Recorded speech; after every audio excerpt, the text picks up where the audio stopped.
C'est l'histoire de Carotte, Tot, Chevonne et El Pouillou qui rentrent dans un bar. Et là, ils vont voir le barman et ils lui demandent... Un verre, qu'est-ce que tu veux qu'il lui demande au barman tu penses vraiment qu'ils vont lui demander des poireaux? Je veux bien que dans l'eau, sur les 4, vu la quantité de végétariens qu'on a maintenant en France, t'en bien avoir un ou une conne de végétarienne. Mais quand même, tu rentres dans un bar, tu commandes un truc à boire. Et là, le barman, il leur dit « Non mais attendez les mecs, moi ce que je veux, c'est que vous me donniez des sous sur Tipeee, parce que pour avoir de la bonne BD, et c'est ce que je sers dans mon bar, il faut me donner des sous sur Tipeee. » Ah mais c'est un bar à BD? C'est un bar à BD? Tu m'as amené dans un bar à BD? Non mais tu m'as pris pour qui? La Voix des Bulles présente le One A Club, le podcast BD bimensuel qui ne sait vraiment plus quoi trouver pour ses intros.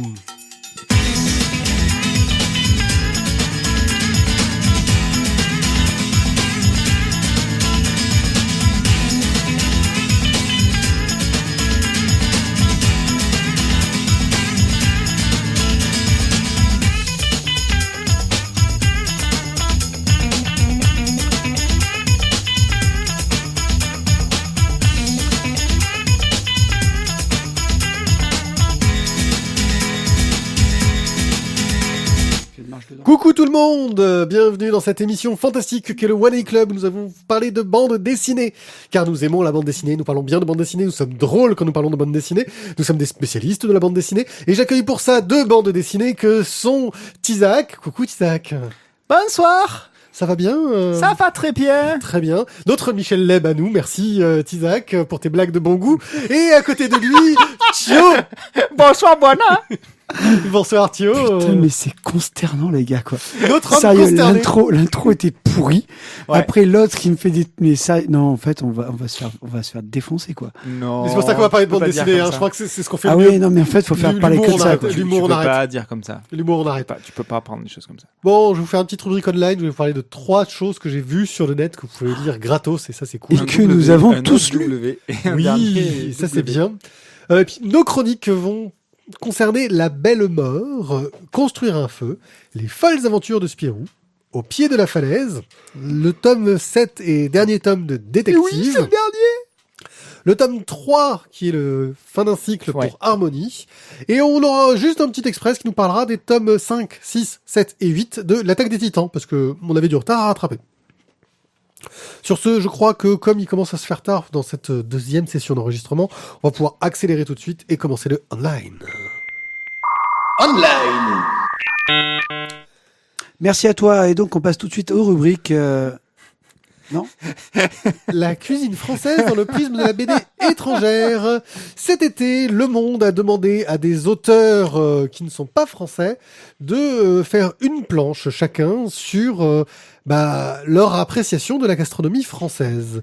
Nous avons donc Brecht Evans et Céline Deveau, Zeina Abirached, Miles Iman, Manan Neyastani, Lorenzo Mattotti et Marguerite Aboué avec l'aide de Mathieu Sapin. Mathieu Sapin il est pas français. Oui, mais il a aidé au dessin, c'est pas lui qui a fait le scénario. Qui nous font chacun une histoire. Oui, mais il a une carte verte. Donc du coup voilà c'est un peu excuse-moi je suis un chat je me rattrape hop sur mes pattes comme ça. Vas-y, continue. Moi, je vous lis l'intro Il a, tel quel. il a des cousins qui sont italiens. Voilà, c'est pas lui qui a fait le scénario, donc c'est le point de Ça vue, plan, ça c'est le plan. point de vue Ça d'une scénariste. Bref, Brecht Evans, c'est encore assez tordu et ça part dans tous les sens. C'est vraiment un exercice graphique. Mais on a après des témoignages sympas. Zena Abirached qui nous parle du fromage. Quand tu découvres la France et que tu découvres le fromage et qu'on t'engueule parce que t'as coupé le camembert pas comme il fallait, parce que le camembert, il y a une façon précise de le couper, bordel. Ah non, le pire c'est le Roquefort. Quand même. Ouais, voilà, je suis d'accord. Tous ces gens qui coupent le bout, tu vois, au premier, là, c'est connard. C'est un scandale. Voilà. Ensuite, on a Miles Simon qui nous parle d'un restaurant français qu'il avait découvert, qui est assez rigolo. Manan Neyastani qui lui est beaucoup plus dans le punchy. Là, franchement, il est dans le revendicateur, qui parle un peu des petits soucis qu'on peut avoir avec notre gastronomie française, genre le foie gras, qui peut poser quelques questions d'éthique. Quoi, t'as jamais gavé personne, toi? Ouais. Hein. Lorenzo Mattotti qui lui fait plein de tests graphiques. J'adore Lorenzo Mattotti. Là, il s'amuse vraiment graphiquement. Il n'est pas corse, empirique.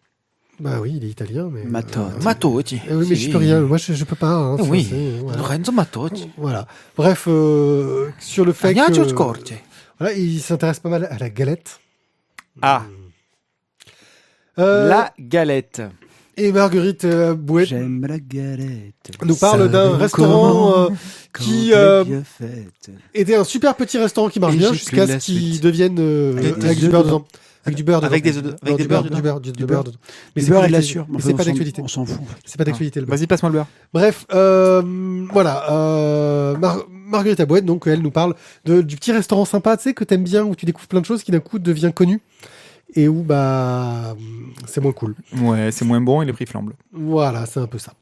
Bref, c'est assez piste au pain, le intéressant, resto est c'est vite vendu. lu, j'ai trouvé de l'exercice plutôt sympa, c'est anecdotique, hein, mais ça montre aussi que bizarrement, quand on vient d'un pays étranger, quand on arrive en France, on s'intéresse tout de suite à la bouffe, et que de toute façon c'est le sujet de discussion principal, et c'est ce que montre un peu la bande dessinée de Bret Evans, enfin la planche de Bret Evans, c'est que quand on est français, on parle de bouffe, bordel.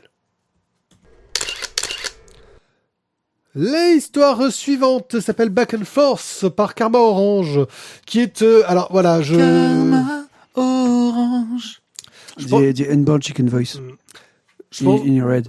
je pense qu'on connaît ce jeune homme qui a fait ce dessin, car il me semble avoir travaillé avec lui sur un fameux podcast décédé. Donc Trop court d'ailleurs. Mais... ouais, voilà. Enfin non, l'épisode était long, mais durée de vie du podcast est trop courte.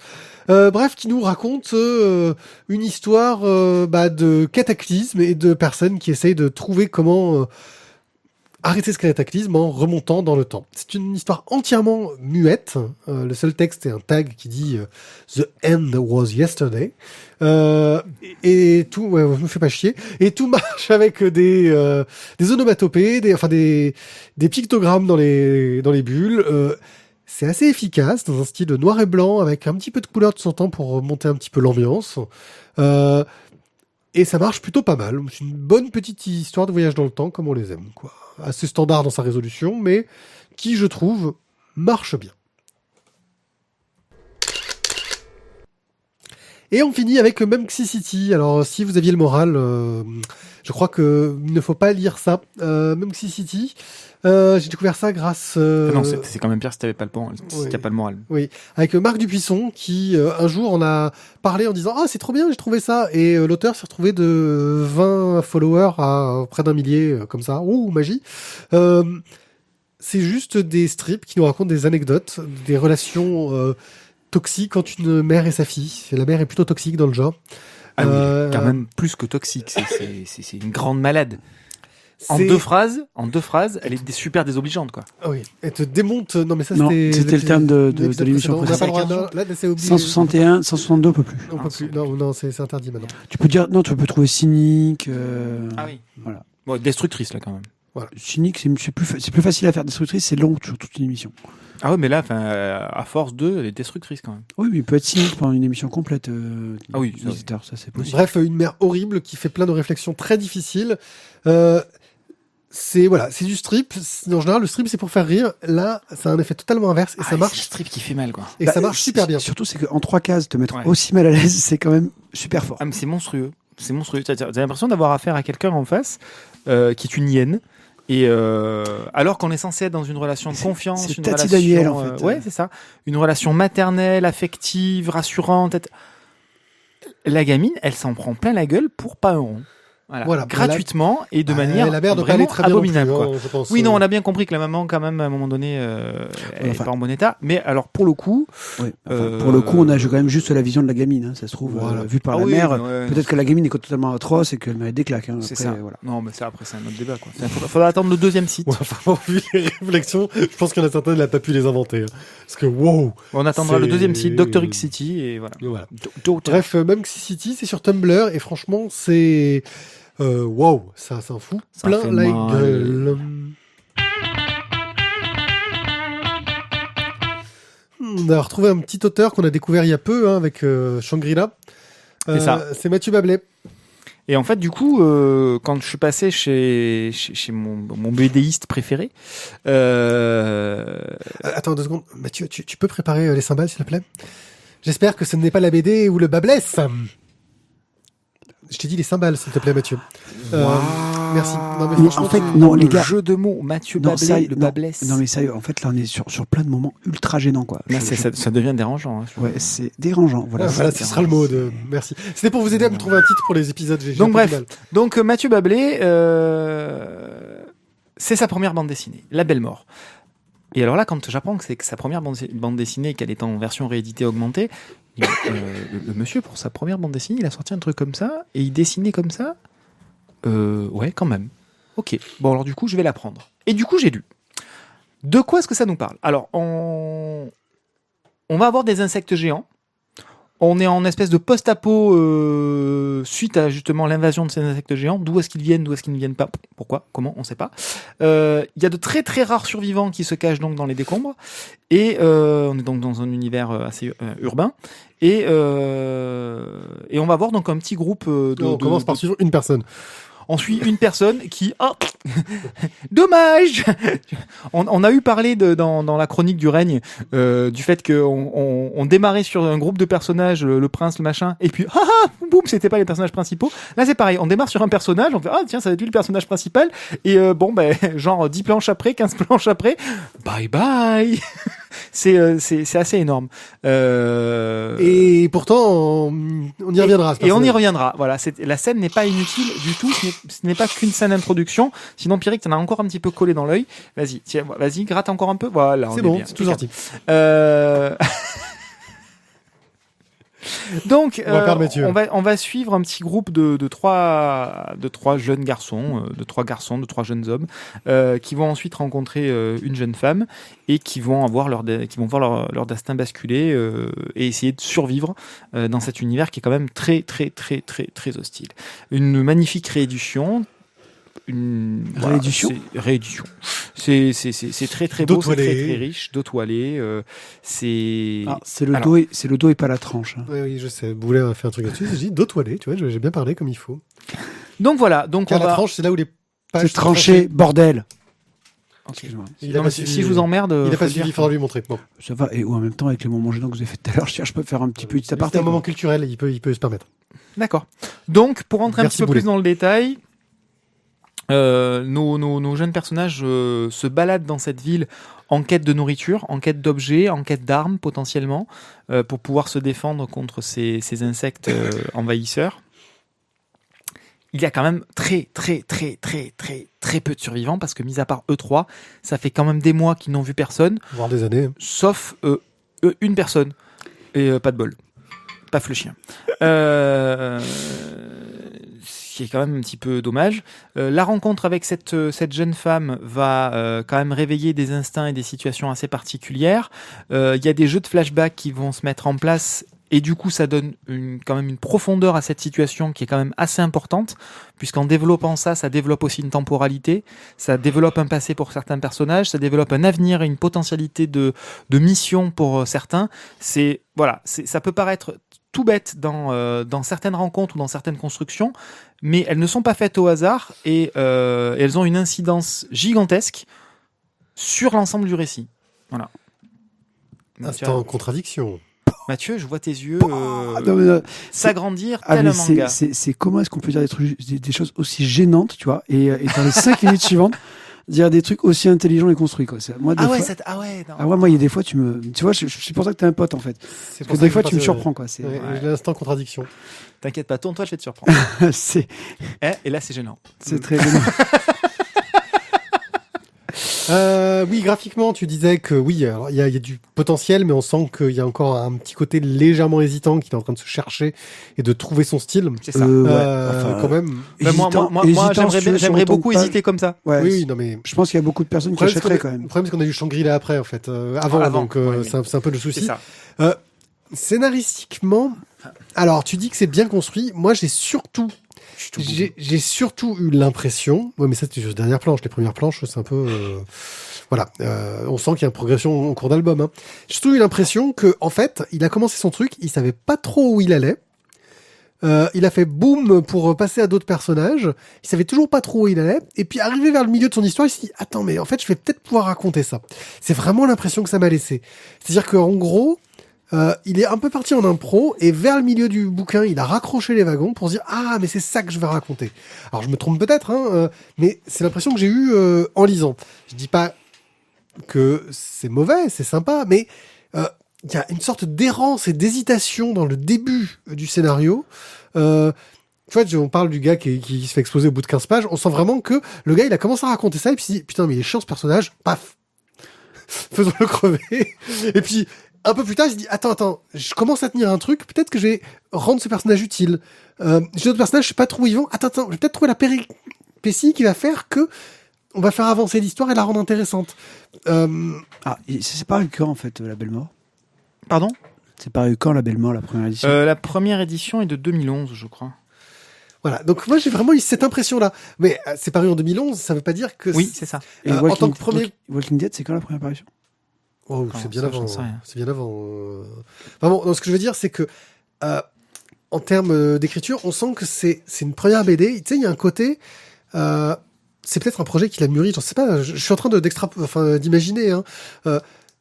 Il a commencé son histoire, et puis elle a pris forme petit à petit, et à la fin, ça donnait quelque chose qui tenait la route. Mais pour moi, il y avait un côté un petit peu errance en cours de route. Alors, j'ai fini par apprécier parce que il retombe sur ses pattes. Il s'en sort super bien scénaristiquement. Mais pour moi, j'ai eu l'impression qu'il y a des moments où il était un petit peu en roue libre, il savait pas trop où il allait. Alors, tu sais quoi, je vais te lire la 4e de couverture. Enfin, tu l'écris à la fin quand t'as fini d'écrire ton livre. Hein. Non, parce que c'est un extrait de l'intérieur du texte. C'est comme ce film-là, tu vois. Des insectes géants envahissent la Terre et il reste plus qu'un petit groupe de survivants. Et du coup, ils font quoi, les types ? Ben justement, ils savent pas. Et c'est exactement ça. C'est-à-dire que oui, effectivement, je suis d'accord avec toi. C'est l'impression que ça donne. Maintenant, est-ce que c'est effectivement comme ça qu'il a construit son récit ? Peut-être. Moi, je pars du principe qu'il savait où est-ce qu'il voulait aller, mais par contre, qu'il nous amène sur ce cheminement-là dans la même psychologie que les personnages. C'est-à-dire qu'ils ne savent pas. Ils errent. C'est le principe de l'errance. Ils n'ont pas de but, si ce n'est survivre. Donc, ils n'ont pas une destination. C'est pas ils partent de Boston pour aller à San Francisco. Il n'y a pas une quête, il n'y a pas un road movie. Non. Ils sont dans un endroit et ils vont devoir tourner en rond dans cet endroit pour essayer de trouver de quoi survivre, de la nourriture, des armes, échapper aux insectoïdes.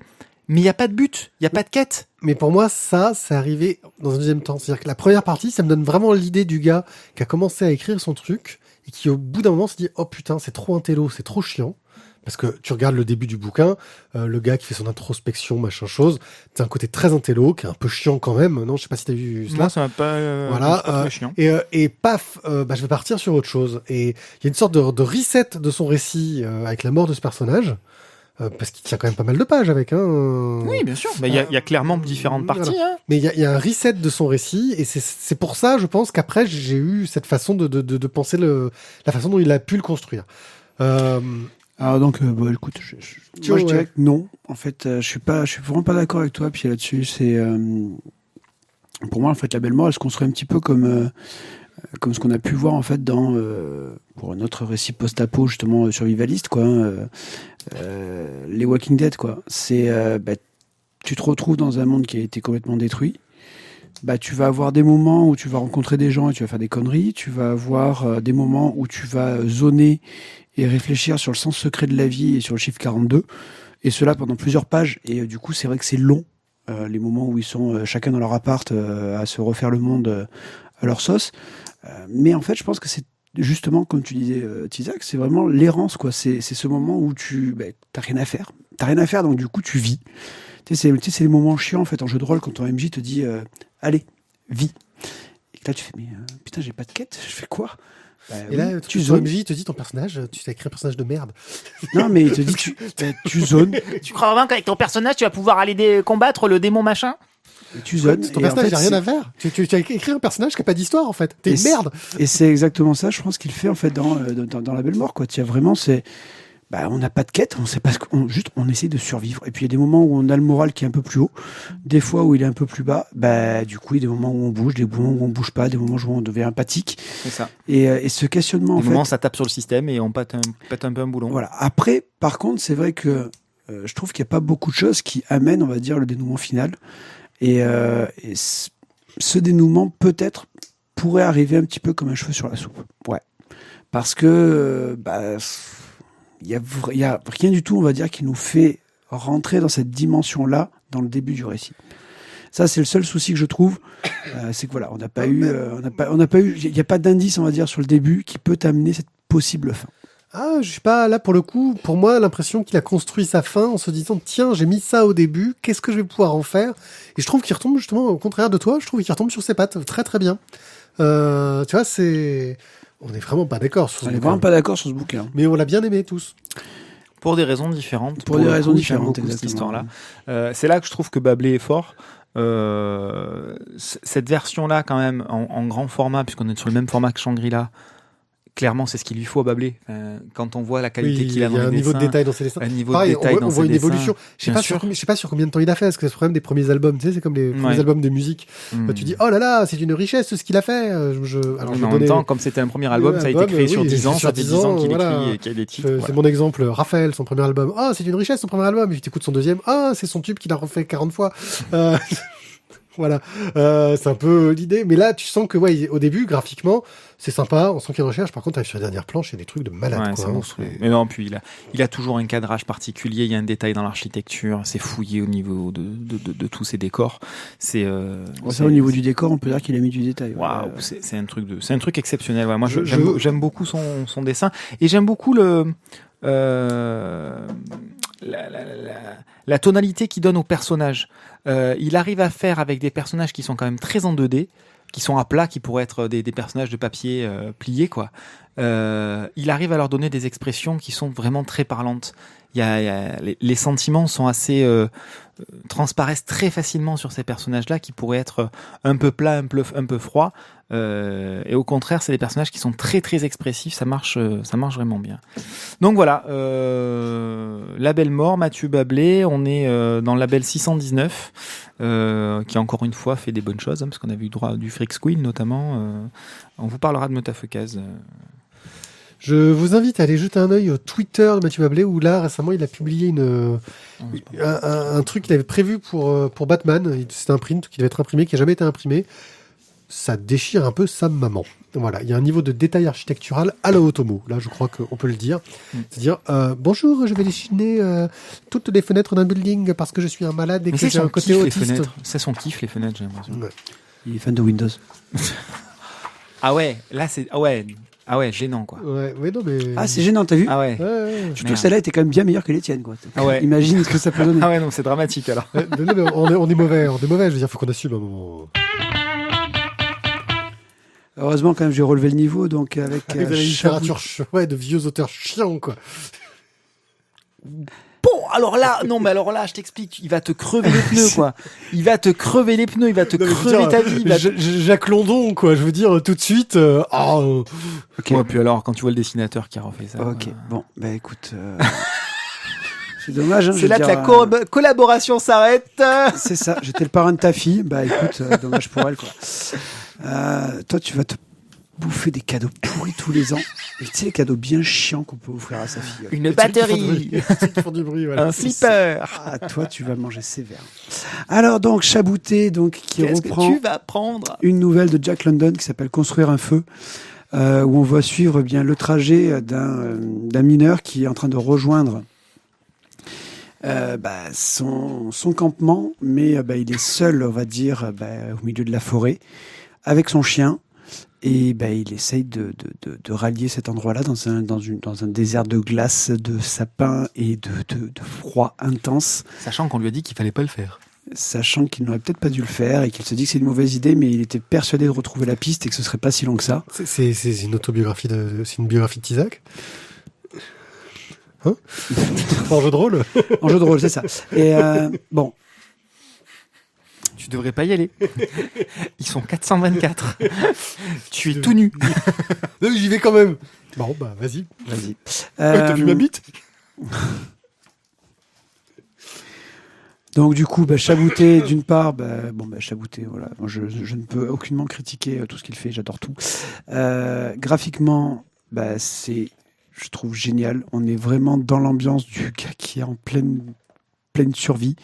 Donc le décor est tout blanc, forcément il n'y a pas beaucoup de couleurs. Tout ça pour pas dessiner des décors, quoi. C'est ça. Mais même dans l'absence de décor, il y a du décor, et c'est ça le talent de Chabouté. C'est le talent. Tu vois, c'est comme un musicien quand il fait des blancs. Il y a des blancs et il y a des vides. Il y a des musiciens qui font des blancs. Donc le visage bien buriné de notre mineur qui est mais super expressif, quoi. Tout est vraiment dans le mec qui en chie et qui a toutes les merdes du monde pour essayer de survivre. Mais l'air de rien, il est quand même assez débrouillard. Enfin, je veux dire, c'est pas un noob, il est ultra débrouillard, mais en fait, c'est la loose day, quoi. Je veux dire, le gars, toutes les merdes vont lui arriver les unes à la suite. C'est ça, il enchaîne. Il était pas bien préparé aussi. Faut voir ça aussi. Le gars, il va faire un truc qu'on lui dit qu'il faut pas faire. Non, mais ça, c'est sa seule erreur. C'est qu'il se croit au-dessus du lot. Voilà. Et parce que lui, il connaît bien le truc et qu'il connaît les techniques, etc. Ce qui est vrai. Il connaît les techniques. Maintenant, quand il enchaîne les galères, on te montre simplement que la nature, c'est elle la plus forte, quoi. Surtout à moins 40, en fait. Elle est vraiment beaucoup plus forte que toi. C'est ça. Tu pars avec un petit désavantage. Bon, voilà. Encore une fois, on a d'un fois parlé dans la Splash Page avec Jérôme. Oui. Non, s'il te plaît, parce qu'en fait, il est chiant. Il est pénible. Hein. Il est pénible parce que je suis plus pas d'habitude. Non, mais là, tu parles mieux dans le micro comme ça. Non, mais moi, je suis très bien. Là, il est juste en face de ma bouche, je t'assure. Je te dis que non, mais bon, c'est moi qui ai les retours. Ok, si tu veux, on est mieux comme ça. Alors, soit. Moi, je suis après en dessous, mais bon. Voilà, je sais plus où j'en étais. Donc, ok. À votre avis, qui l'avait lu? Chabouté? Alors, pour être tout à fait honnête, moi j'ai adoré le dessin. C'est l'histoire de Jack London où je suis resté sur ma faim. Voilà. Alors certes, c'est une nouvelle, donc c'est pas censé développer non plus des trésors de ressorts dans le scénario. Mais voilà. Je m'attendais à plus. Erreur de ma part, sans doute, c'est parce que mes attentes étaient... Voilà. Parce que ça reste un très bon bouquin, mais je m'attendais à plus au niveau du scénario. Là, pour le coup, si on parle que du dessin de Chabouté, voilà, c'est comme tu le disais, tout se joue dans ce qui n'est pas dessiné, dans ce blanc, dans cette présence, dans cette ambiance, et il faut avouer quand même qu'il arrive à rendre l'ambiance... on plonge totalement dedans, quoi. Voilà, il y a une vraie immersion, pour le coup... grâce au dessin, ça fonctionne vraiment très bien. C'est rude, et pourtant le dessin est assez doux. Hormis le visage du personnage principal qui est buriné, sinon le dessin reste relativement doux, je trouve, alors que l'ambiance, elle, est vraiment, vraiment, vraiment dure, quoi. Et voilà, ça marche bien grâce à ça. Maintenant, voilà, moi sur la partie scénar, je reste un tout petit poil sur ma faim. Pied. Comme vous avez pu l'entendre jusqu'ici, j'ai trouvé ça exceptionnel.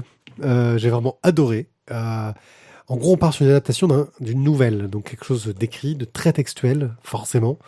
Et il arrive à enlever tout le texte pour en garder juste ce qu'il faut, en se concentrant sur l'histoire et à nous raconter une histoire qui était très textuelle par l'image.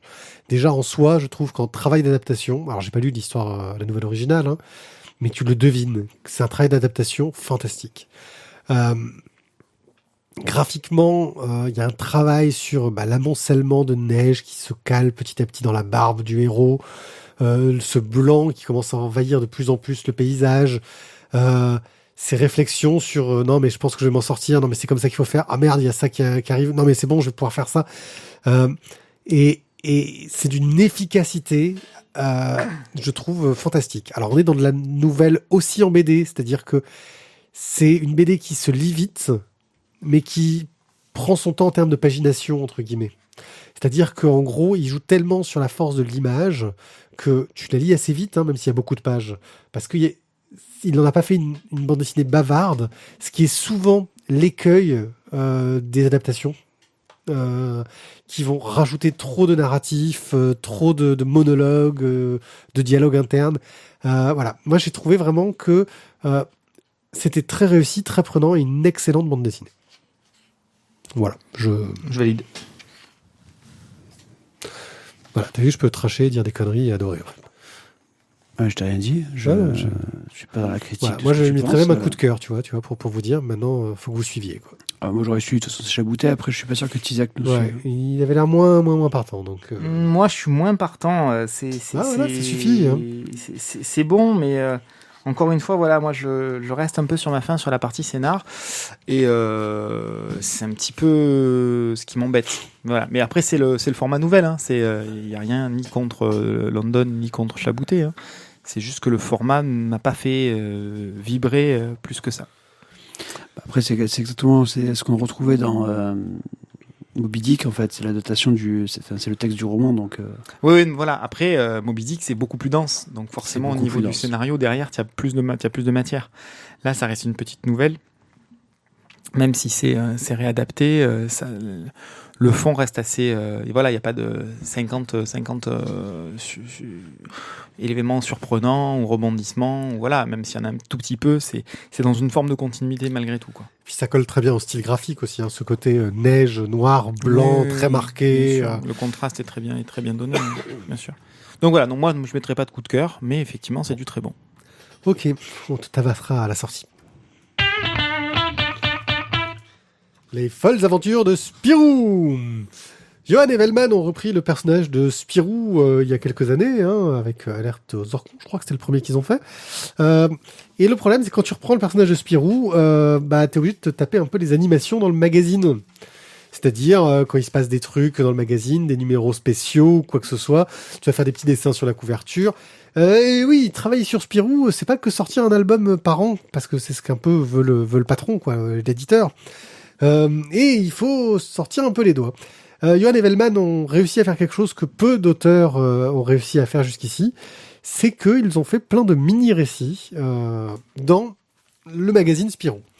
C'est un recueil de ces mini-récits, d'histoires courtes, qui sont vraiment axés pour le coup sur le personnage de Spirou et pas sur le duo Spirou et Fantasio.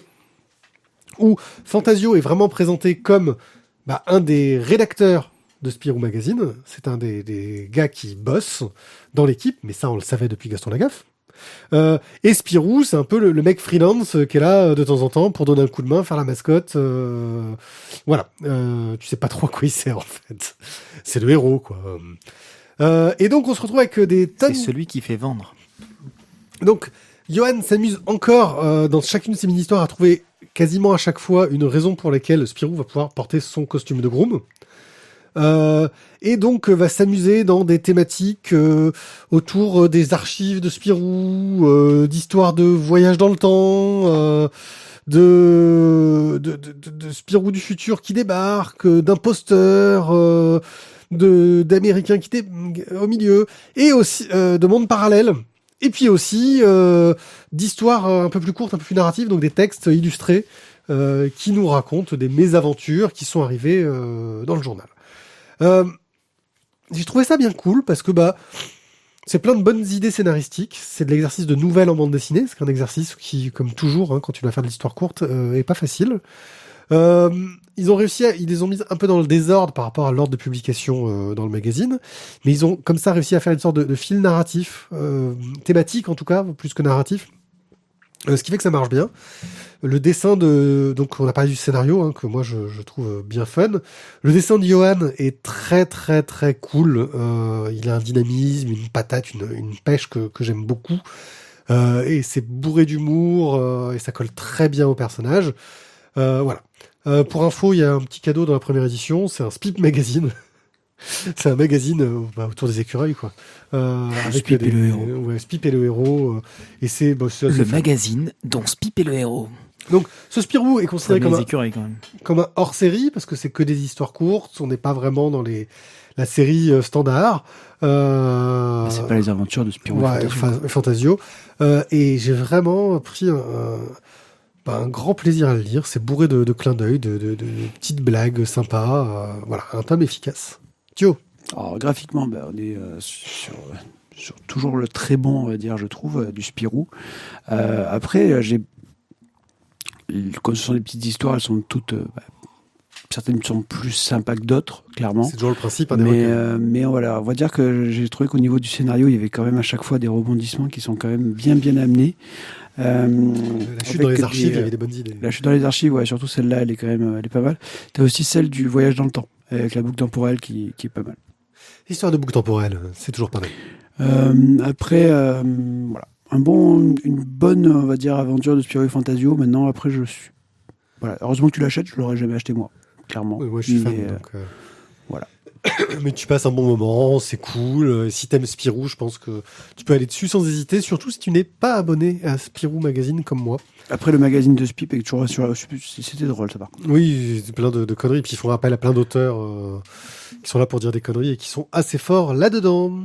Donc, Les folles aventures de Spirou par Johan Evelman, c'est chez Dupuis. Au pied de la falaise. Et oui, par Baimoko. Et oui, c'est pas Baimoko. Alors, au pied de la falaise, de quoi est-ce que ça nous parle ? On va suivre les aventures sous forme de récit initiatique du jeune Aku, que l'on commence à voir petit garçon, puis qui va grandir, jeune garçon, adolescent, et enfin homme, père, chef de famille, et potentiellement même peut-être chef de village, puisque son père est un chef de village aimé et assez sage finalement. C'est une sorte de prince, quoi. Prince Aku ? Non, prince de l'espace. Aku, prince de l'espace. Aku, Pardon. prince de l'espace. Désolé, j'ai pas pu m'empêcher. D'accord. Et il a un wobo qui s'appelle Goldewak. Allez, on y va. Donc, Aku vit Je peux dans... faire la blague la plus pourrie du monde, tu es toujours capable de faire pire. Merci, Bien, Tizak. je peux toujours faire pire, c'est le principe. Donc, Aku vit dans son village, qui est donc au pied d'une immense falaise. Et donc, on va suivre son évolution. Donc, on part d'Aku très jeune, le jour du décès de son grand-père, et où il va devoir apprendre que la mort et la vie sont les deux faces d'une même pièce et qu'il faut aussi bien aimer l'un que l'autre, l'une que l'autre, et qu'il faut également honorer donc la vie, la mort, honorer également son grand-père en ne pleurant pas, mais en étant content qu'il retourne parmi les ancêtres. Aku grandit, on le voit évoluer parmi les gens du village, au bord du fleuve qui traverse le village. On voit également ce fleuve évoluer tout au long des années. Donc Aku grandit, le fleuve, malheureusement, c'est pas son cas. Lui, s'assèche petit à petit, ce qui entraîne tout un tas de difficultés. Voilà, on va voir. Il y a un petit épisode qui est sympathique quand Aku est adolescent et qu'il va devoir passer son épreuve pour devenir un homme. Il va y avoir cette espèce de camp de survie un petit peu drôlatique avec plein de petites scènes sympathiques. Et puis on va le voir enfin homme et donc chef de famille à devoir gérer les champs, nourrir sa famille, qu'est-ce qu'il va devoir faire, auprès de qui est-ce qu'il va pouvoir aller prendre conseil, etc., etc. Et puis évoluer au sein de la vie du village avec potentiellement le décès de son père et donc la place de chef qui va se libérer. Donc voilà, on suit donc sous forme de tableau les différentes étapes de la vie de Aku et chacun de ces tableaux, chacune de ces petites aventures qui nous est relatée est d'une certaine façon prétexte à une leçon de vie, à une petite phrase philosophique, à une petite notion sur laquelle on peut réfléchir. Mais tout ça enrobé toujours avec beaucoup de gentillesse, beaucoup de bienveillance. C'est pas lourd du tout, beaucoup de bonté. Voilà, c'est très sympathique. Il y a toujours un petit sourire qui traîne quelque part quand on lit tout ça. Concernant le dessin, c'est absolument splendide. On nous présente une Afrique qui n'est pas comme d'habitude. On n'est pas comme dans les documentaires avec un sol jaune, avec des arbres tranchés noirs et verts, avec un ciel bleu. Non, là tout est affadi et tout est blanc. Et on est dans cette espèce de blancheur incandescente, cette chaleur qui vient être pesante, ou alors parfois cette absence de soleil et ce ciel qui peut être gris, mais qui ne se décide quand même pas à faire pleuvoir. Quoi qu'il en soit, on est dans ces teintes qui sont grises, qui sont sépia, et et on a ces couleurs toujours très affadies. Et du coup, les seuls éléments qui ressortent sont les personnages. Et effectivement, l'histoire, elle est centrée sur les personnages. On n'est pas là pour parler des décors africains, on n'est pas là pour parler de la beauté de l'Afrique, de la nature de l'Afrique. On est là pour parler de la beauté de ces personnages et des leçons de vie qu'ils ont à nous apprendre. Et les couleurs vont exactement dans ce sens. Le traitement graphique va dans ce sens. Ce qu'on peut noter en plus, c'est que Baimoko, en plus de nous livrer ce one-shot qui est, à mon sens, absolument fantastique, a une valeur ajoutée assez importante puisqu'il a décidé de faire un site internet sur le principe du transmédia, puisqu'il a fait appel à des danseurs, à des photographes, à des musiciens, et on a droit à des éléments supplémentaires interactifs. Donc on se balade en 360 degrés dans le village d'Aku, et quand on rentre dans les maisons, on va pouvoir accéder d'une part bien sûr à la biographie des différents artistes qui ont participé à tout ça, mais aussi à leur travail, et ce gratuitement. C'est-à-dire que l'on va avoir accès à un album complet de musique, alors bien sûr tendance tribale, tendance africaine, mais on va dire même world, parce que c'est quand même assez éclectique dans ce qui nous est proposé.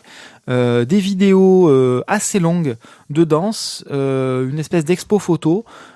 Franchement, c'est assez exceptionnel, je trouve, sur un seul album, de proposer autant d'éléments artistiques. Bref, pour moi, c'est une espèce de concept album complet et extrêmement bien réalisé dans sa globalité. Voilà. Merci. Tio. Écoute, là, ça va être... je vais reprendre le terme de dithyrambique, je crois, d'il y a 3 émissions. Je crois que là, formidablement bien vendu. Moi, la seule chose que je vais rajouter, c'est que je vais remercier Dali, qui me l'a chaudement recommandé. Merci Dali. Merci Dali, voilà, parce que je me suis tout autant régalé que toi, je pense, dans la lecture de Au pied de la falaise. Encore une fois, c'est quelque chose que j'ai dit dans le 161 dans le dernier OC, c'est vraiment une tranche de vie en fait. Il n'y a pas de héros, il n'y a pas de... C'est juste une tranche de vie de ce petit village, de ces petites phases de la vie d'Aku. Et c'est super prenant, c'est très joli, c'est vraiment agréable. Par contre, du coup, je suis pas allé voir les petits plus qu'il y a à la fin, comme tu disais. Ça vaut le coup. Les musiques sont vraiment très sympas, les vidéos aussi. Mais ça, voilà, c'est peut-être le truc que je ferai après. Bon, bah moi, j'ai un peu pas eu le temps de le lire, mais il va falloir que je le trouve. Oui. Vous décidez sans moi, les mecs. À moi, je le mets. Moi, je le mets aussi. Coup de cœur. Coup de cœur. Alors les gens, vous pouvez, avant même d'avoir acheté l'album, vous pouvez aller faire un petit tour sur le site, donc aupieddelafalaise.com, puisque c'est quand même assez fabuleux. C'est vraiment totalement gratuit. Il n'y a même pas une histoire de QR code, de s'inscrire, de montrer l'ISBN ou j'en sais rien, ou le code barre du bouquin. Non. Voilà, vous allez sur www.aupieddelafalaise.com et vous avez accès au village en vue 360 degrés. Vous pouvez vous balader, vous rentrez dans les maisons, vous avez accès à l'intégralité des suppléments de tout ce qui est augmenté en valeur ajoutée par rapport à cet album. Régalez-vous.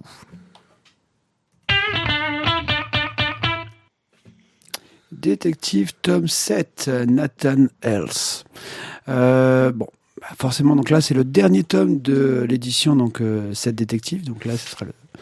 Alors, le premier tome, le premier bouquin, c'était 7 détectives. Maintenant, c'était une série. Qui a été sorti en série. En série. Et là, donc, on a fait un tome, en fait, pour chaque enquêteur. Il y a eu donc 7 tomes. Celui-ci est le dernier. On va suivre donc le docteur John Eaton, qui est a priori fort mécontent du traitement qui est fait donc dans le dernier album qui relate justement ses enquêtes.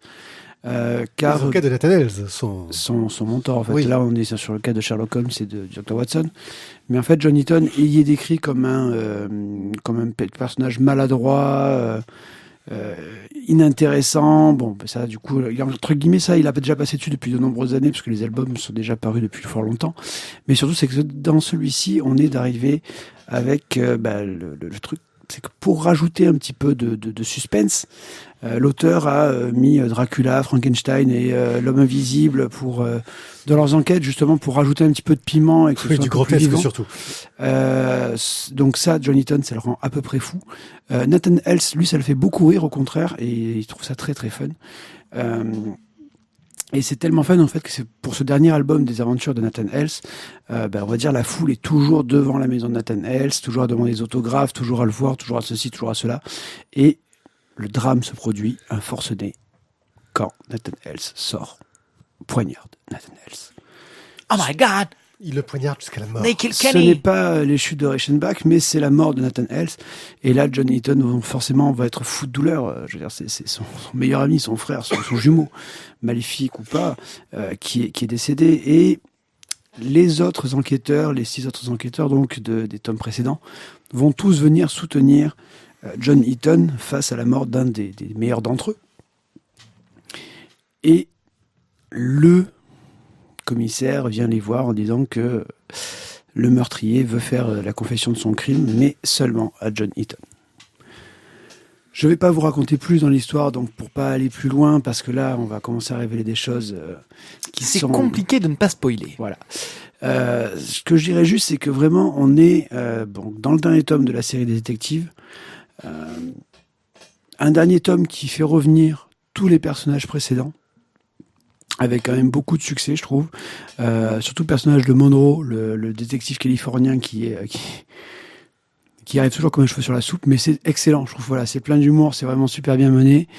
Et ici, on a vraiment, je trouve, une petite quantité, voire même une quantité certaine de génie scénaristique de la part d'Eric Hanna, qui a vraiment réussi à faire le lien dans ce tome avec les autres tomes précédents. Ce qui n'était pas prévu au départ, parce qu'on te disait que toutes les tomes pouvaient être lus de manière indépendante. Clairement, je trouve que pour goûter un petit peu le sel de ce 7e tome, il faut avoir lu les 6 tomes précédents pour être vraiment dans le mouvement, quoi. Enfin, les 7 vraiment... tomes précédents, en théorie. Alors, je trouve parce qu'il y a l'album les 7 détectives, les mais on peut s'en 6 passer. suffisent largement. Tu n'as pas lu cette détective, hein? Non, Non, enfin, moi non écoute, plus. En même temps, je me suis quand même régalé avec les 6 premiers, donc ça suffit. Exactement. Non, mais ça rend encore plus curieux. Je suis encore plus curieux de cette détective. Ouais. Donc voilà, là vous avez vraiment une très bonne enquête. Et voilà, avec des rebondissements à la fin qui te font des trucs, tu fais waouh, oh non, sérieux, oh, comment t'as fait ça? Et voilà, c'est vraiment génial. Au niveau graphique, c'est comment il s'appelle, Sylvain Guinebon, qui donc est Dessin. au dessin, je te remercie. Et Lou à la couleur. Il a officié. Lou en fait a fait toute la série, qui a officié donc justement sur la Jet des Chevaliers de Grand, sur Kukabura aussi. Et là, il arrive à remettre tous les autres personnages, parce que c'est pas lui qui les a tous dessinés, sur les détectives, et on les sont tous bien reconnaissables. On est vraiment dans un truc qui est très très sympa. Graphiquement, voilà, c'est bon, mais je trouve que c'est scénaristiquement vraiment qu'il y a vraiment eu un petit coup de génie de la part d'Eric Hanna. Ah oui, il arrive à créer du lien sur ce dernier album avec le reste de la collection, le reste de la série. Il boucle la boucle en remettant le même dessinateur que pour le premier tome sur Miss Crumble. Ça donne vraiment l'impression d'un travail chiadé dans le détail, et c'est vraiment très plaisant de voir quelque chose d'aussi réfléchi. Moi, vraiment, j'ai trouvé que ça fonctionnait véritablement très très bien. Ça procure beaucoup de plaisir, cette petite collection.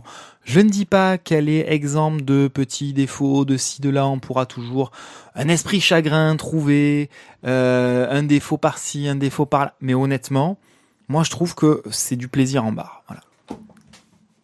Alors, Voilà, l'esprit chagrin arrive. pourquoi tout de suite? Je ne sais pas, je le sens comme ça. Moi, j'ai trouvé cette histoire. Alors, j'ai pas lu tous les autres tomes de la série des détectives, justement. Non, je les ai pas tous lus. Il y en a que j'ai zappé. Et j'ai trouvé que c'était très bien écrit. Et c'est pour ça que, entre guillemets, effectivement, je pense que ça relie bien tous les tomes, mais plus certains que d'autres. Il y en a qui restent assez indépendants globalement au niveau de l'intrigue, et où on sent que il s'est arrangé pour que ça rentre dans cette dernière histoire de façon un petit peu artificielle. Mais il y en a d'autres où, pour le coup, quand t'arrives à la fin de l'histoire de Nathan Hales, tu fais « Oula, heureusement que j'ai lu le précédent !» Et coup de bol, j'avais lu ceux qu'il fallait lire. Là, pour le coup, Voilà. c'est peut-être même bien de relire les 6 précédents avant d'attaquer Voilà. celui-là. Maintenant, alors je trouve que c'est bien conçu, c'est bien écrit, il y a des clins d'œil très très Malin et appuyé. érudit aux sources d'origine, donc les références qui sont tous les archétypes de détectives, que ce soit Poirot, Miss Marple, Sherlock Holmes, etc.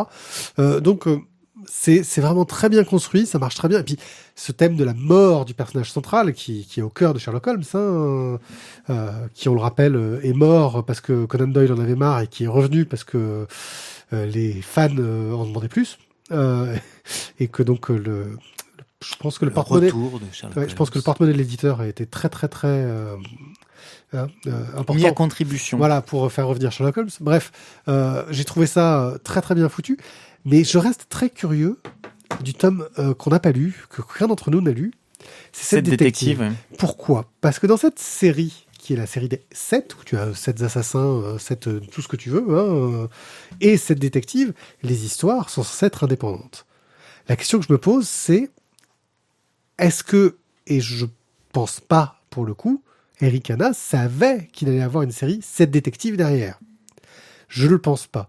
Et je trouve ça je suis très curieux de le lire pour voir à quel point il a réussi à réintégrer les éléments qu'il avait intégrés dans l'œuvre originelle, en fait, pour construire un récit complexe où, forcément, quand la série 7 détective est sortie, il savait qu'il allait avoir 7 tomes et comment il allait arriver à la fin. Enfin, il l'espérait, parce que c'est toujours le problème de l'édition.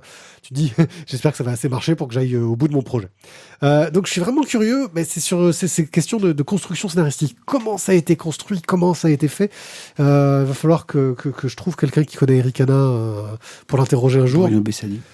Oui, Bruno Bessadi, effectivement. Oh, quel hasard! Donc, on va aller chercher Appelle Bruno sa Bessadi. mère. Voilà, Bruno Bessadi pour voilà, parce que je suis vraiment curieux de la construction. Après, sur certains des tomes précédents, j'avais trouvé quelques défauts. Le côté très verbeux, en fait, que je trouvais un peu dommage. Alors oui, ça rappelait les romans dont c'est inspiré, mais on est dans de la bande dessinée. On n'est pas dans du roman. Ouais, mais le dessin, comme oui, non, mais les dessins des auteurs étaient tous efficaces. Mais ce que je veux dire, c'est que parfois, c'est vrai que je trouvais que dans d'autres tomes, c'était un peu trop verbeux. Là, dans ce tome-là en particulier, alors je sais pas si c'est parce que j'étais dans une disposition particulière en le lisant, j'ai trouvé qu'il y avait un équilibre, que ça marchait vraiment très bien à ce niveau-là. Bref, j'ai trouvé que c'était un tome très bien foutu, très bien conçu, mais je serais curieux, et malheureusement je sais que j'aurai pas le temps de le faire, de tout relire pour voir comment, vaudrait le coup, si ça a été si bien construit que ça en a l'air au premier coup d'œil. Ouais, c'est pas faux. Voilà. Bref, non, c'est un bon album, quoi. Et puis il faut avouer quand même que c'est une conclusion de série, et c'est pas une conclusion ratée, quoi.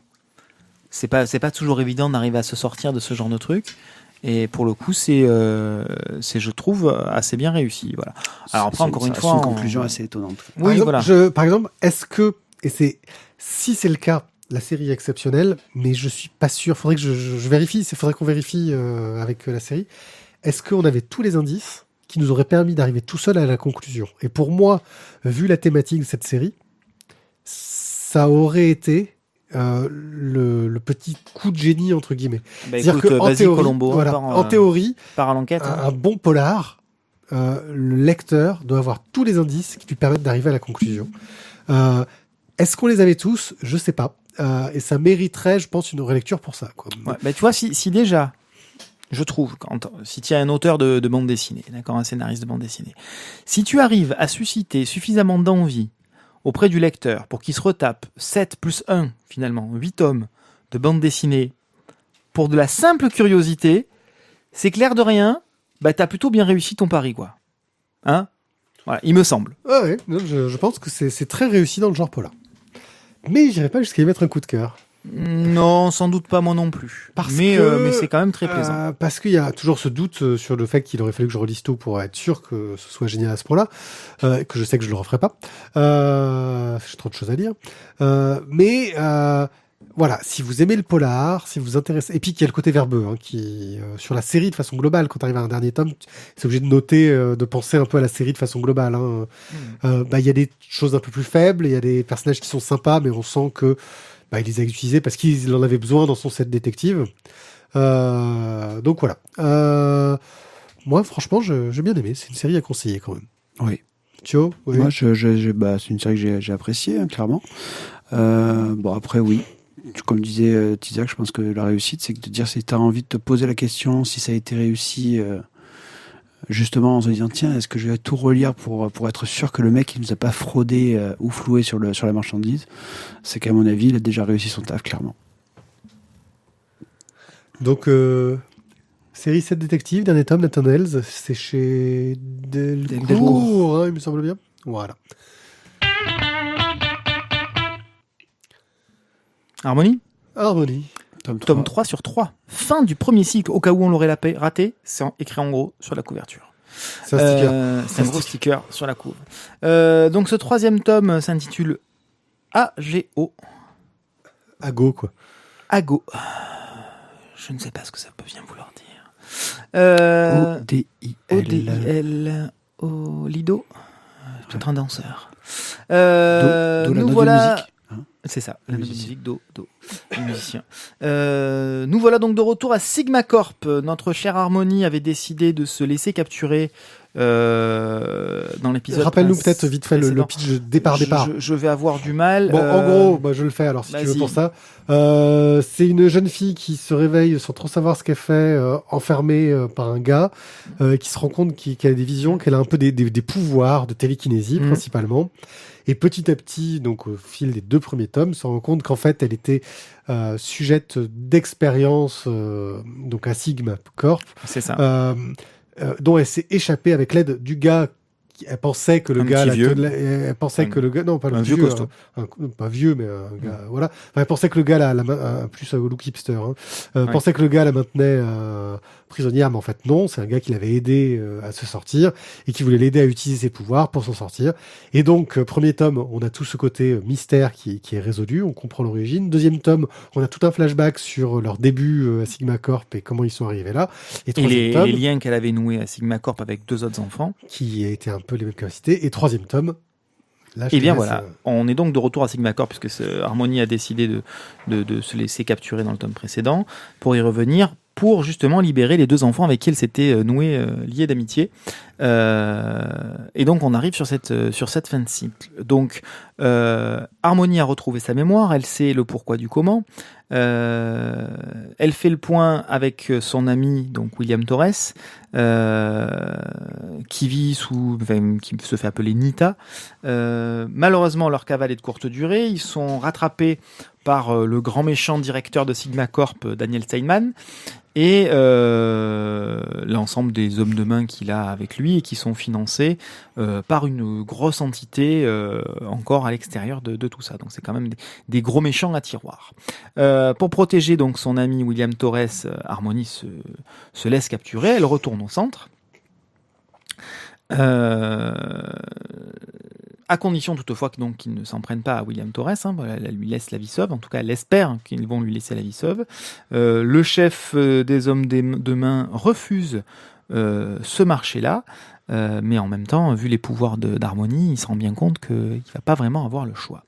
Bref, la jeune fille utilise son pouvoir télékinésique, retourne les armes contre l'ensemble des hommes de main, elle est prête à faire feu. Finalement, les choses ne se font pas ainsi et ils acceptent son deal. On est de retour à Sigma Corp. Harmonie retrouve donc les 2 enfants dont je vous ai parlé tout à l'heure, qui petit à petit, pendant ce temps-là, pendant qu'Harmonie a été capturée, ont développé eux-mêmes leurs propres pouvoirs, qui sont quand même assez impressionnants, il faut bien dire ce qui est.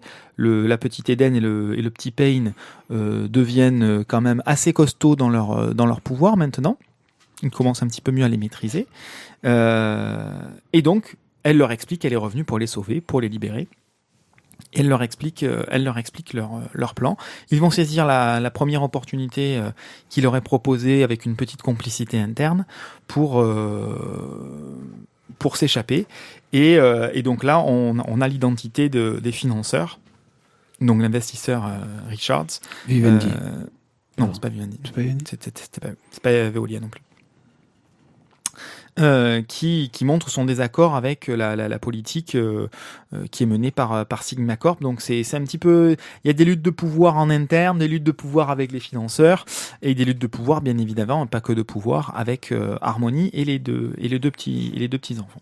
Donc voilà, donc c'est ce que ce tome-là va présenter. Comment est-ce que l'ensemble de ces intrigues se mettent en place. Donc l'air de rien, on est parti sur d'une bande dessinée à mon sens, faible au niveau du scénario, mais à fort potentiel. Et tout au long de ces 3 tomes, on a réussi à monter en puissance et à créer de la profondeur dans le scénario, à créer, comme je le disais tout à l'heure, des éléments à tiroir qui viennent renforcer un petit peu tout ça, qui viennent étayer un petit peu l'échafaudage et la construction de cette bande dessinée. Donc, moi, je trouve que c'est plutôt réussi. Parce que je dois bien avouer qu'à la fin du premier tome, je trouvais ça sympa, mais dans mon fort intérieur, j'émettais quand même quelques petites réserves. Et là, les choses, je trouve, prennent de l'ampleur et s'étoffent. Et c'est assez plaisant. Le dessin est toujours très bon. Voilà, ça, il faut bien dire que dès le démarrage, dès le début, c'était très bon. C'était peut-être un petit peu vide au niveau des décors au démarrage. Maintenant, c'est plus le cas. Et ça fait vraiment le taf, c'est vraiment très très bon. Voilà. Donc moi je ne peux que plus soyer là-dessus. C'est une montée en puissance tout au long de ces 3 tomes et on termine donc sur ce 3e opus. Je ne veux pas vous en dire trop sur le scénario, mais en tout cas on ouvre sur un climax assez sympathique à la fin et qui donne envie d'attaquer sur la suite. Thio. C'était déjà une réussite sur le premier tome, c'était une bonne continuité sur le deuxième, et je trouve que le troisième te donne encore plus de grain à moudre, tant au niveau de l'histoire qu'au niveau du dessin. Déjà au niveau du dessin, on sait que Maturelli c'était déjà très très bon, donc du coup on peut pas être déçu là-dessus. Les couleurs de Valérie Vernet sont là aussi toujours au top, quoi. C'est génial. Et scénaristiquement, j'ai vraiment passé un moment très sympa. Donc, j'attends. Ça finit bien le cycle, clairement, mais j'attends vraiment la suite parce que là, tu te dis merde. Le problème, c'est qu'il est tout seul, donc il va falloir qu'il y ait un petit peu de temps pour qu'il puisse dessiner. C'est ça. C'est-à-dire que Mathieu Rennes, il bosse bien, Valérie Vernet bosse bien, mais du coup, vu la qualité, ça prend le temps que ça doit prendre, quoi. Tant pis, il faudra attendre. Mais voilà, encore une fois, la construction du scénario, où on revient sur des éléments du premier tome qui avaient été bien positionnés. On en avait parlé de la construction du premier tome. On avait trouvé ça très intelligent dans la construction. Dans le 3e tome, on se sert de ces éléments-là. Je trouve ça vraiment malin, vraiment intelligent, et ça montre quand même une intelligence dans le scénario. Voilà, c'est quelque chose de réfléchi. On part pas dans l'inconnu. Surtout le début du 3e tome où tu as donc l'explication de certaines choses. Voilà. Là, on spoil pas, c'est juste le début qui te donne directement une piste. Alors, bon, on va pas revenir vraiment sur le dessin. Je parlais de French Comics dans la splash page 17. C'est ça. Et oui, là... une histoire de super-héros, de jeunes qui ont des pouvoirs et que les gens veulent exploiter. Si vous avez lu Jen 13, à l'époque, c'était un peu la même thématique. C'est une thématique qu'on retrouve beaucoup dans la BD américaine. C'est traité un peu à l'européenne, mais avec un dessin qui reste très très inspiré américain, un poil plus caricatural, j'ai envie de dire. Donc ça, c'est un peu pour le côté graphique. Et scénaristiquement, on se prend à avoir envie de comment vont finir ces gamins, comment va évoluer l'histoire, et surtout, il y a un fond un peu mythologique qui est mis en place, qui était mis en place dès le début du premier tome, qui est là pour le coup dès le début du 3e tome est très fortement mis en place, le côté mythologique, et qui sur la dernière planche du tome te dit il y a encore des trucs à découvrir. Et en fait, j'ai trouvé ce premier cycle très très bon, efficace, ça marche bien. Mais tu sens que c'est une mise en bouche, quoi. Exactement. Qu'il y a un fond derrière, qu'on a à peine... on a à peine effleuré la surface. Voilà. Et qu'il y a quelque chose derrière. Et j'ai envie de savoir. Parce que... Absolument. Parce que, juste, alors qu'on effleurait à peine, il a réussi à m'intriguer, à me faire plaisir, et j'ai passé un très très bon moment. Quand on va creuser un petit peu, en théorie, on devrait trouver les pépites, quoi. Fort potentiel. Voilà. Bref, j'ai passé un très très bon moment avec Harmony tome 3. Le premier cycle est vraiment très sympa. Et ils sont sortis assez rapidement, en fin de compte, hein, les 3 premiers tomes. Je pense que Oui. ils ont dû, le 2 devait presque être fini quand ils ont fini publier le 1 et qu'ils ont essayé de, tu vois, Ouais, c'est genre allé de assez technique-là. vite, ça a été bien enchaîné. Après, ce qu'il faut avouer aussi, c'est que les albums sont courts. Ça se lit quand même très très vite, cette histoire-là. On n'est pas sur du tome en 120 planches.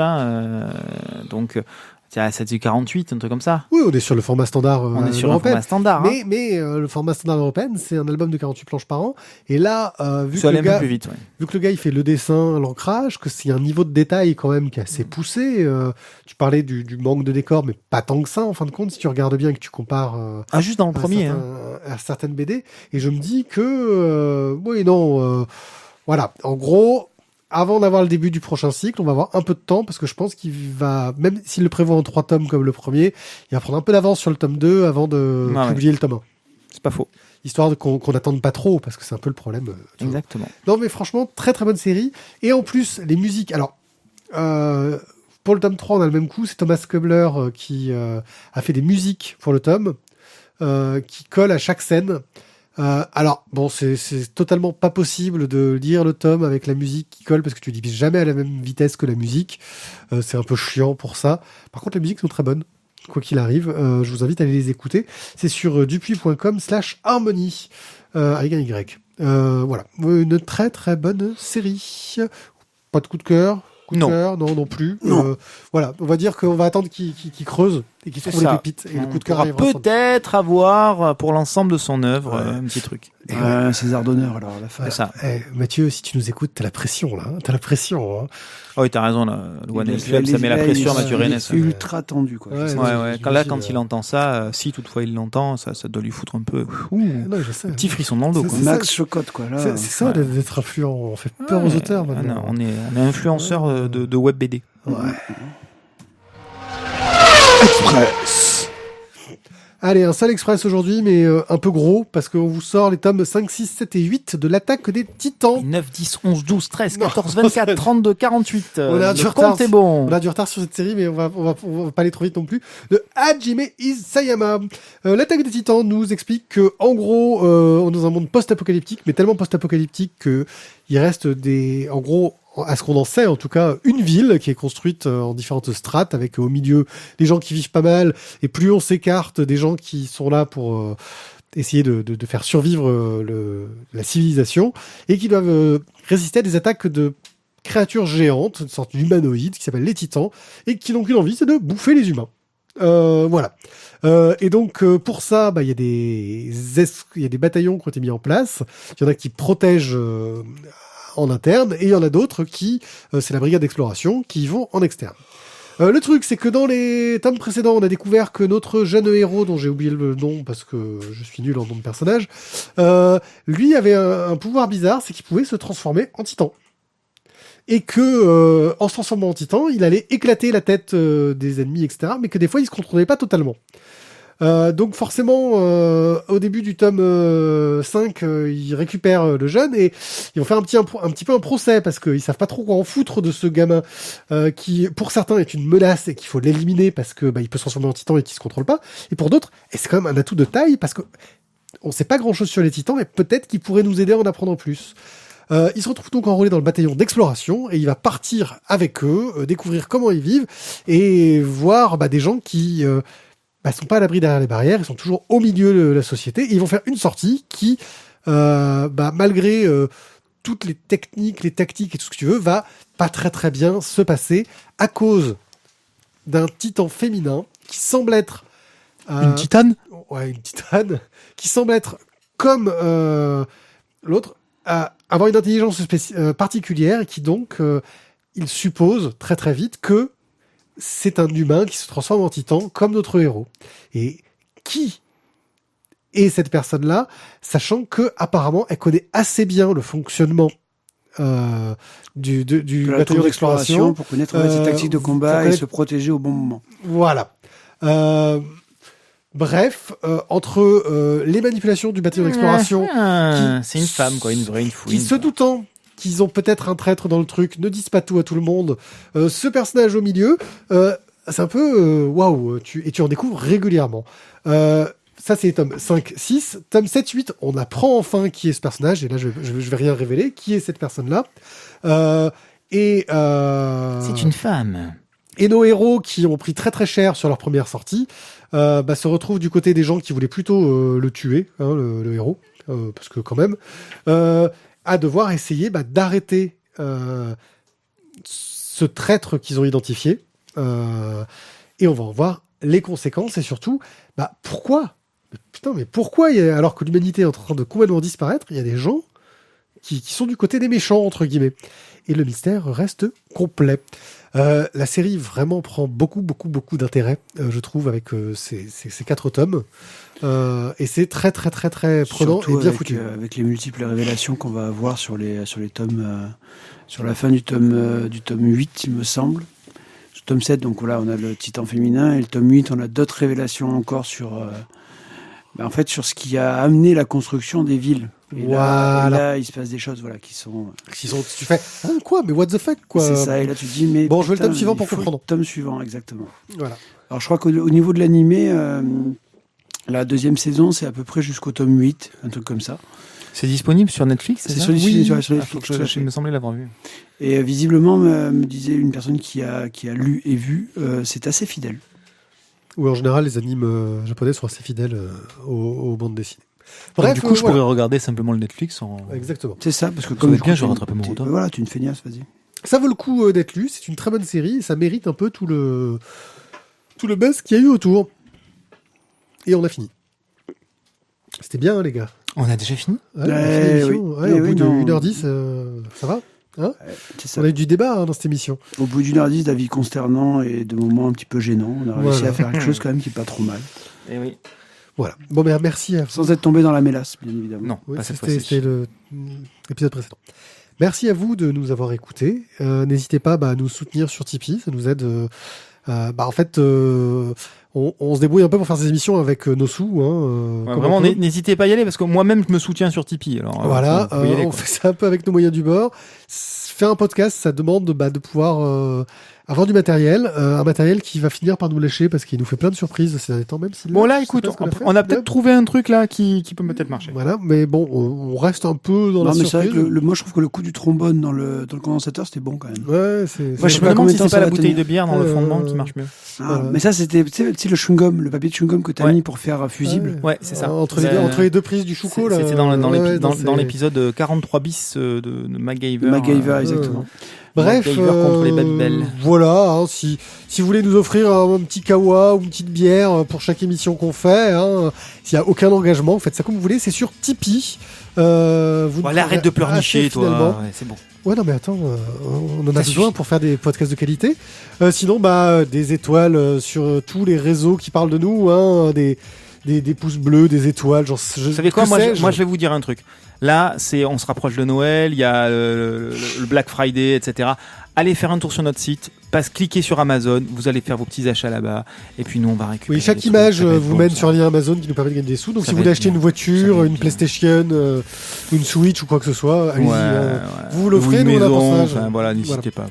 Achetez de l'alcool sur Amazon. C'est un bon moyen de nous soutenir, et ça ne vous coûtera rien. Je pense que tu vas finir par ça, de toute façon, c'est normal. C'est normal.